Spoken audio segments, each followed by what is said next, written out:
రండి, పుష్కర స్నానం ఆచరించండి, సర్వేశ్వరుని ఆశీస్సులు పొందండి. శ్రీ శ్రీ వీరేశ్వర స్వామి దేవస్థానం, పట్టిసీమ, పోలవరం మండలం. సహజ సిద్ధమైన ప్రకృతి అందాల నడుమ పరిశుభ్రమైన జలాలతో కూడిన పవిత్ర గోదావరి ప్రవహించుచున్న పట్టిసీమ క్షేత్రంలో పుష్కర స్నానం ఆచరించండి, ఆ పరమేశ్వరుని ఆశీస్సులు పొందండి. దక్షిణ గంగగా కొలువబడి అఖండ గోదావరి పాపికొండల మీదుగా పచ్చని పశ్చిమ గోదావరిలో ప్రవేశించి నదీ గర్భంలో ముక్కంటి జటాజూటము నుండి ఉద్భవించిన వీరభద్రునితో దక్షిణ సంహారం గావించిన పట్టిసీమ ఆయుధం చెవుని తాండవమాడిన పవిత్ర స్థలం పట్టిసీమ.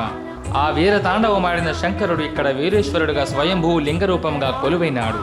అటువంటి పుణ్యక్షేత్రంలో పుష్కర స్నానం ఆచరించడం పరమ పవిత్రం. దూర ప్రాంతాల నుంచి వచ్చే భక్తులకు రాష్ట్ర ప్రభుత్వం వారి ఆదేశాల మేరకు జిల్లా యంత్రాంగం పుష్కర యాత్రికులకు ప్రత్యేక స్నానఘట్టములు, మరుగుదొడ్లు, బట్టలు మార్చుకుని గదులు, పిండ ప్రధాన ప్లాట్ఫామ్స్, ఉచిత ప్రసాదములు, అన్నదానం వగైరా ఏర్పాట్లు చేశారు.